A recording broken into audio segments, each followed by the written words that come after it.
Roa Duterte. That's my first middle name is Roa. Given the precipitous arrival of my client, an elderly man with debilitating medical issues, hard of hearing and poor of sight, to your request for another hearing to be held next week. Well, your initial request, that was. This was not accepted by the court.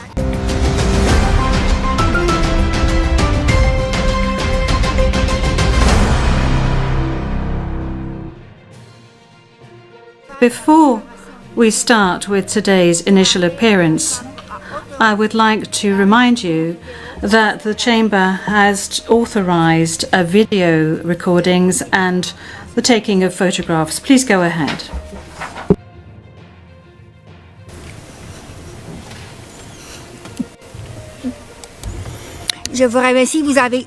Thank you. You have 1 minute to take photographs and record videos.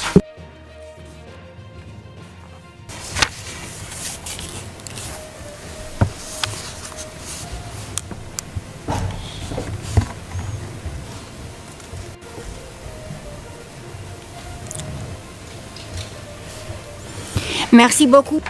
Thank you very much. Court officer, please, could you please call the case? Thank you, Madam President. Your Honours.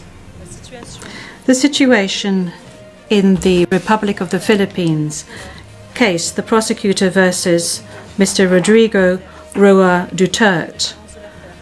Case number ICC 0121 0125. And we are in open session. Merci beaucoup. Thank you very much. I will now ask the parties to introduce themselves, starting with the Office of the Prosecutor. Please pause before speaking and speak slowly to allow the interpreters to interpret appropriately. May I ask you to introduce yourself and to confirm whether the list of your staff that I received prior to the hearing is correct, Mr. Prosecutor? Madam President, Your Honours, good morning. The list is correct. Once again, Deputy Prosecutor Manjay Nyang to my left, Trial Lawyer Edward Jeremy behind us, Trial Lawyer Robin Croft, International Cooperation Advisor Chantel Daniels, and our very able case manager Grace Go. I'm Karim Khan, the prosecutor. Merci beaucoup. Thank you very much. I now turn to the counsel for the defense of Mr. Duterte. As everyone can see, Mr. Duterte is present and is attending the hearing via video link. As Mr. Duterte made a long journey involving a considerable time difference, the Chamber authorized Mr. Duterte to follow the hearing at a distance. His counsel, however, is present with us in the courtroom. Thank you, counsel. Please introduce yourself. Good afternoon, Your Honors. I am Salvador C. Medjaldea, counsel for Rodrigo Roa Duterte. Merci beaucoup. Thank you very much. Thank you very much, counsel. I will now introduce the chamber. By my side, we have the Judge Rain Adelaide Sophie Alapinigan Sud, the Vice President of the Court, and Judge Maria del Socorres Flores Liera. I am the presiding judge of the pretrial Chamber 1 of the Court, and my name is Julia Antonella Motok. Now, I would like to speak to you, Mr. Duterte. I'm speaking French, but you are receiving interpretation of what I'm saying in English. I understand that you are at ease in the English language and that the interview yesterday at the detention center was conducted in English and that you did not deem it necessary to request interpretation into any other language during this interview. This said, I would like firstly to confirm your identity. Could you provide us with your full names, please? Yes, Your Honor. I am Rodrigo Roa Duterte. That's my first middle name is Roa. My surname is Duterte.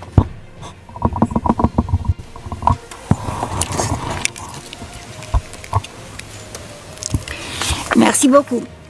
Thank you very much. What is your date of birth? Again, ma'am.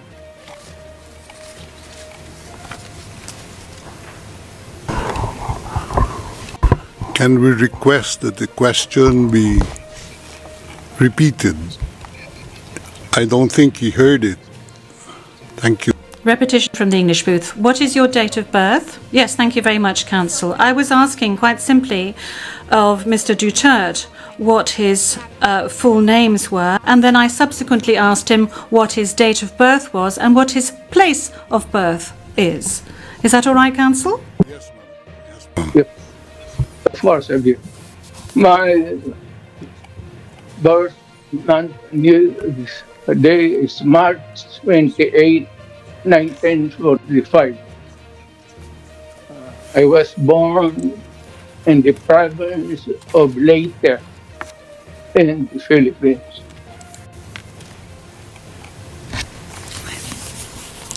Merci beaucoup. Thank you very much. As a preliminary point, Merci beaucoup, Monsieur Duterte. very well, thank you, Mr. Duterte. As a preliminary point, it is useful to clarify the nature and limited scope of this first appearance hearing. Today's hearing is neither the start of the trial, nor is it a confirmation of charges hearing.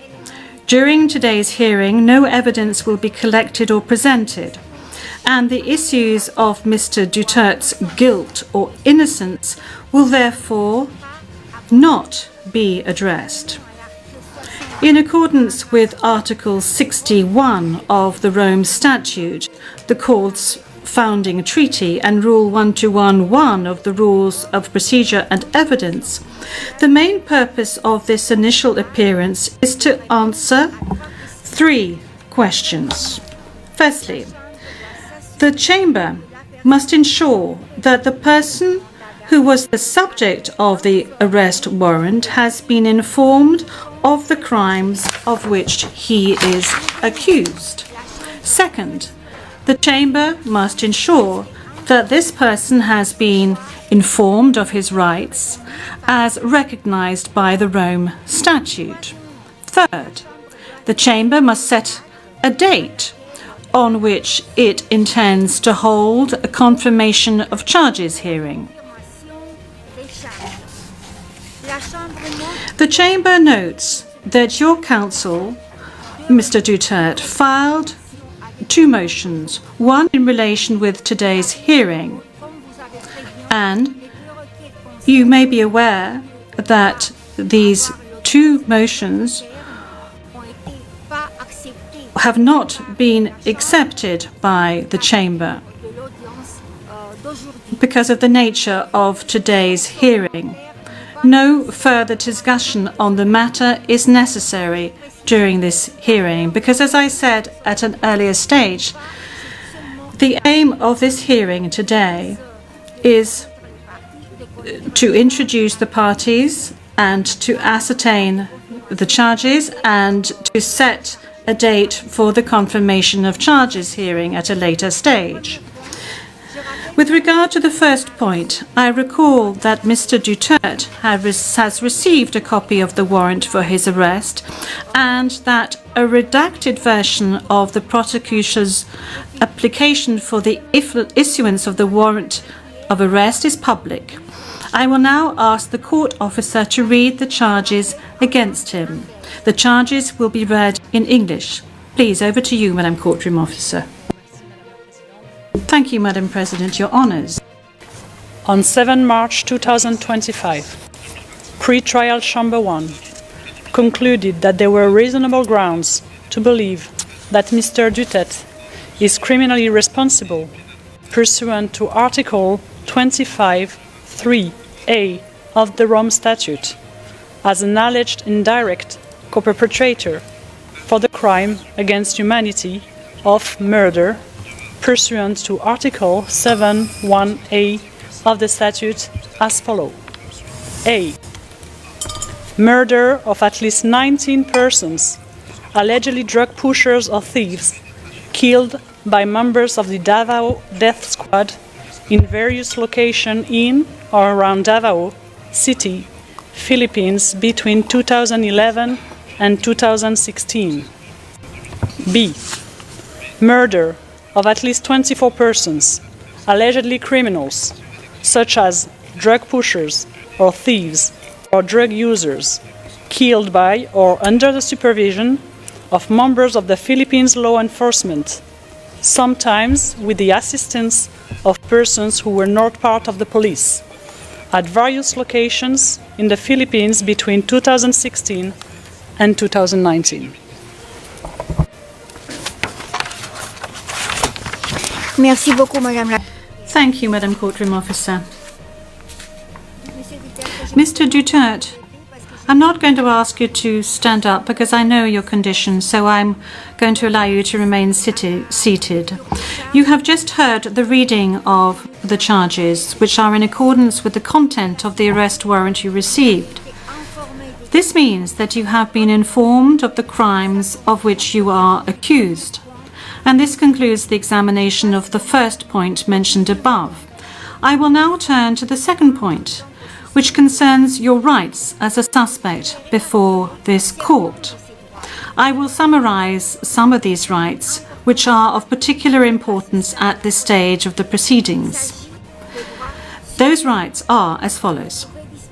You can benefit from the assistance free of charge of a competent interpreter and benefit from the necessary translations to meet the requirements of fairness. You have the right to have the time and facilities necessary to prepare your defense and to communicate freely and confidentially with the counsel of your choice. You have the right to remain silent, and you cannot be forced to testify against yourself or to confess guilt. You can also make statements in your defense without taking an oath. In addition to any other disclosure provided for in the statute, the prosecutor must disclose to you, as soon as practicable, evidence in his possession or at his disposal that shows or tends to show your innocence or to mitigate your guilt, or that could undermine the credibility of the evidence against you. At the confirmation of charges hearing, you can contest the charges, challenge the evidence presented by the prosecutor, and present evidence. There will be no trial if the charges are not confirmed or if the proceedings against you are completed. You have the possibility to make an application for interim release pending trial. And finally, Mr. Duterte, you have the right to be informed as soon as possible and in detail of the nature, cause, and content of the charges in the language that you fully understand and speak. Counsel, have you understood? Yes, we're listening, ma'am. We're listening. And before it ends, may we be allowed to present a manifestation on the circumstances behind the delivery of Mr. Duterte in this chamber.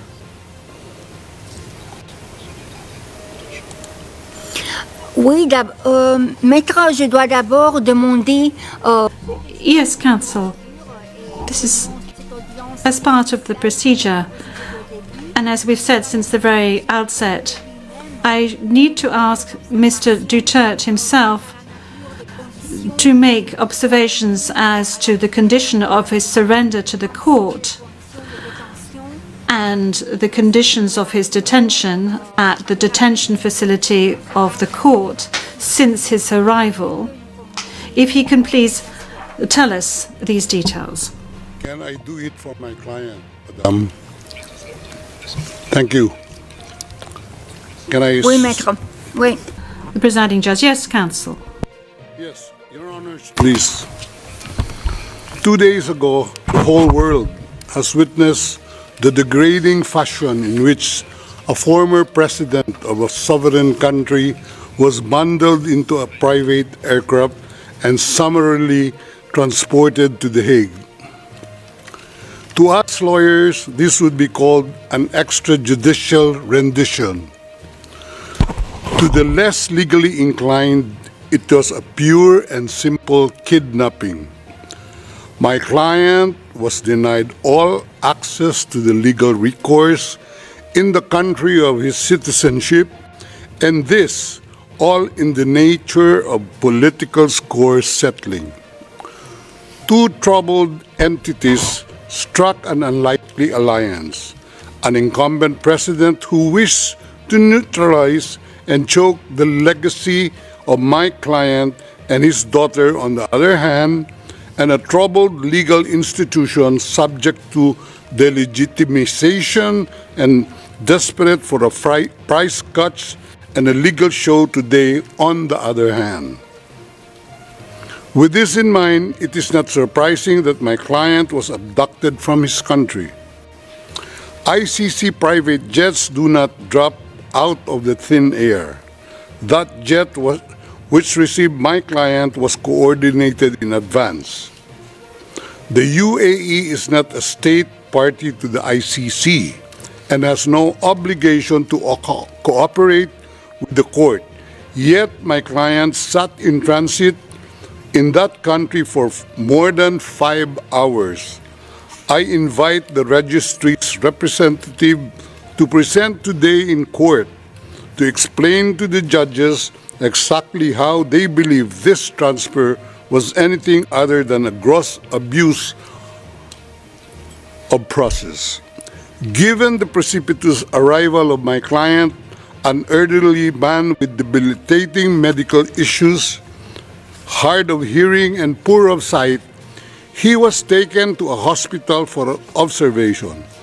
Only this morning have I met him for the first time with less than an hour to discuss legal issues. I have not been able to present him with a hard copy of the arrest warrant because we were not supplied with such. I have not even been able to explain to him what the prosecution requested when seeking the issuance of the arrest warrant.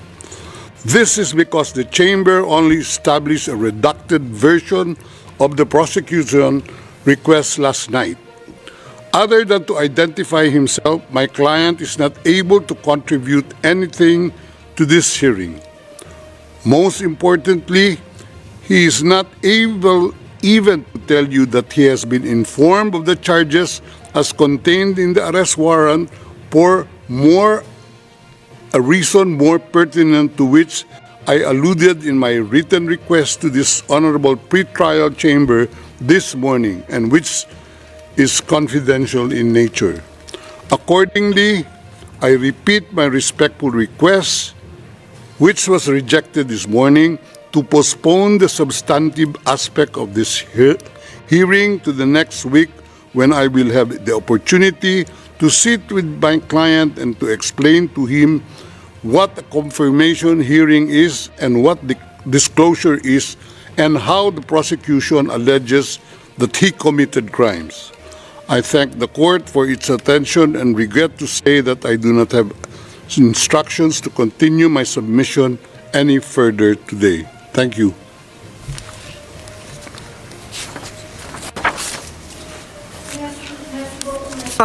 D'abord, concernant Thank you, Counsel. Now, with regard to the health issues of Mr. Duterte, I believe that the court has taken specific measures with regard to his health situation, and I note that subsequent to his arrest and when he arrived at the detention center, the court's doctor was of the opinion that you were fully mentally aware and fit, and that you have undergone further checks and tests at the detention facility.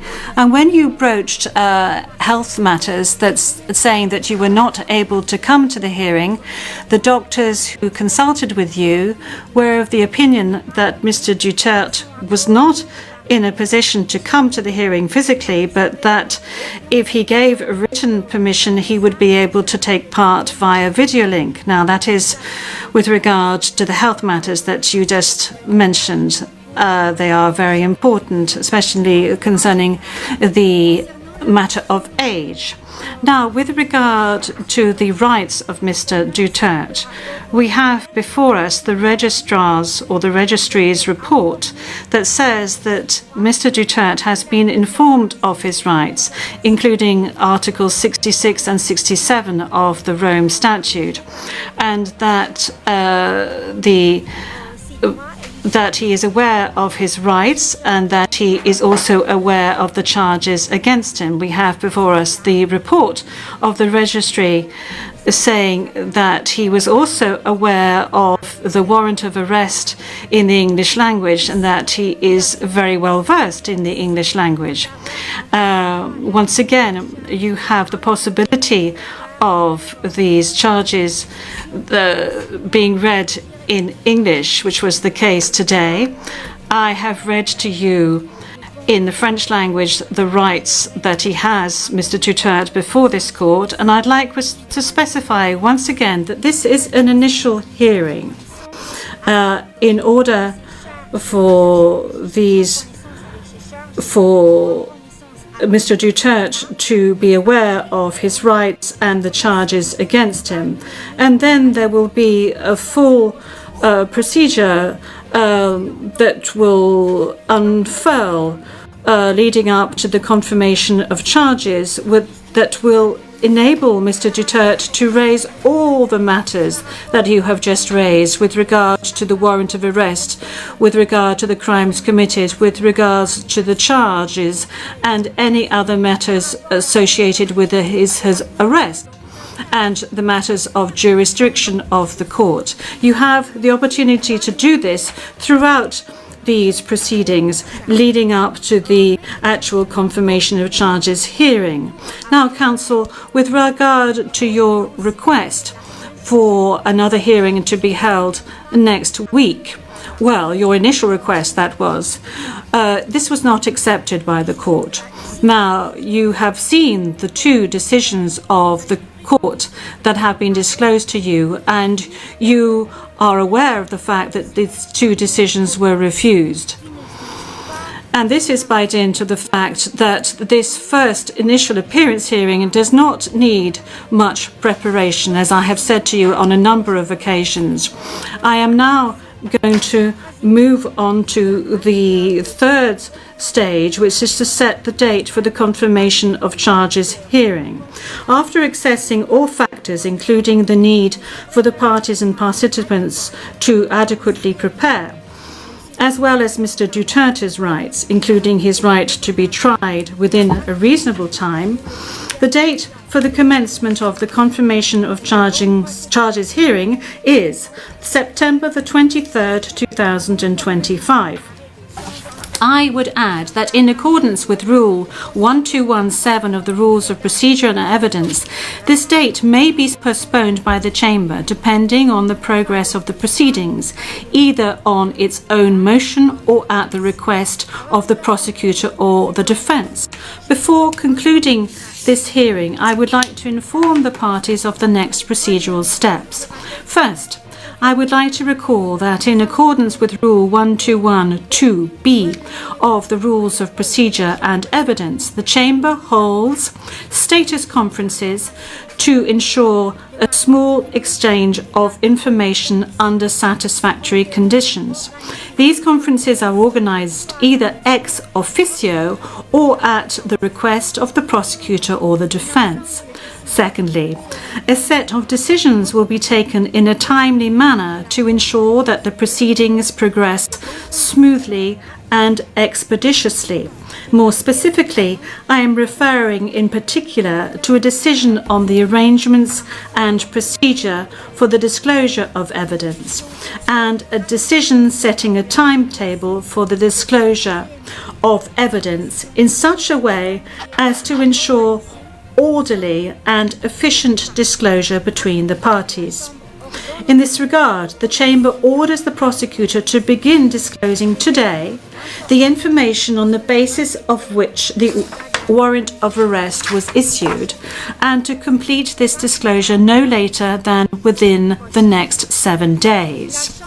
The Chamber will also issue a decision on the participation of the victims who, according to the statute of the court and to the extent permitted by the Chamber, are authorized to present their views and concerns at this stage of the proceedings.